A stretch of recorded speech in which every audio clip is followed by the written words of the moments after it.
ଓଡ଼ିଶା ନିଯୁକ୍ତିରେ ସମସ୍ତଙ୍କୁ ସ୍ୱାଗତ।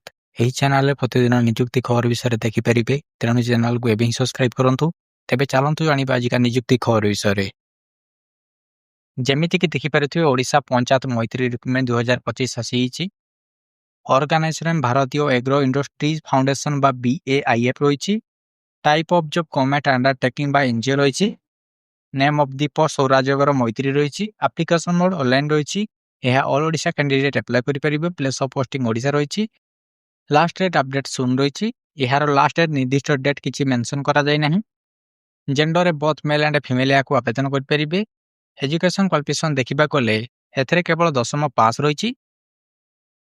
ଏଜ୍ ଲିମିଟ୍ ଦେଖିବାକୁ ଗଲେ ମିନିମମ୍ ଏଜ୍ 18 ବର୍ଷ, ମ୍ୟାକ୍ସିମମ୍ ଏଜ୍ 38 ବର୍ଷ। ଏଜ୍ ରିଲାକ୍ସେସନ୍ ଦେଖିବାକୁ ଗଲେ OBC ଷ୍ଟୁଡେଣ୍ଟମାନଙ୍କର 3 ବର୍ଷ ରହିଛି। SC/ST PWD ମାନଙ୍କର 5 ବର୍ଷ ରହିଛି। ଏକ୍ସ ସର୍ଭିସମ୍ୟାନ୍ ମାନଙ୍କର 5 ବର୍ଷ ରହିଛି। PWD ପ୍ଲସ୍ SC/ST ମାନଙ୍କର 15 ବର୍ଷ ରହିଛି।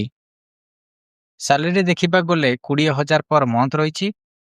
ସିଲେକ୍ସନ୍ ପ୍ରୋସେସ୍ ଦେଖିବାକୁ ଗଲେ ଇଣ୍ଟରଭ୍ୟୁ ରହିଛି ଏବଂ ଡକୁମେଣ୍ଟ ଭେରିଫିକେସନ୍ ରହିଛି। ଆପ୍ଲିକେସନ୍ ଫି ଦେଖିବାକୁ ଗଲେ ଜେନେରାଲ ମାନଙ୍କର ଫ୍ରି ରହିଛି, EWS ମାନଙ୍କର ଫ୍ରି ରହିଛି, OBC ମାନଙ୍କର ଫ୍ରି ରହିଛି, ଫିମେଲ୍ ମାନଙ୍କର ଫ୍ରି ରହିଛି ଏବଂ SC/ST ମାନଙ୍କର ମଧ୍ୟ ଫ୍ରି ରହିଛି।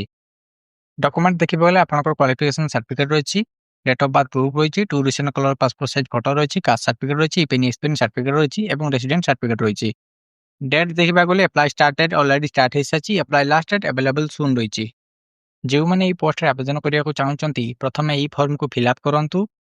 ଫିଲ୍ଅପ୍ କରିସାରିଲା ପରେ BAIFodisha.org ସାଇଟ୍ରେ ଆସନ୍ତୁ। ସାଇଟ୍କୁ ଆସିଲା ପରେ ତଳକୁ ସ୍କ୍ରୋଲ୍ କରନ୍ତୁ। ଦେଖିପାରିବେ ପ୍ରଥମରେ ଅଛି ଆପଣଙ୍କର first name, last name, contact number, email address, current location. ତାପରେ ଚୁଜ୍ ଫାଇଲ୍ରେ ଫିଲ୍ଅପ୍ କରିଥିବା ଫର୍ମକୁ ଏଠାରେ ଆପଲୋଡ୍ କରନ୍ତୁ। ତାପରେ ମେସେଜରେ ଆପଣଙ୍କର ଏବାଉଟ୍ ଏଠାରେ ଲେଖିଦିଅନ୍ତୁ।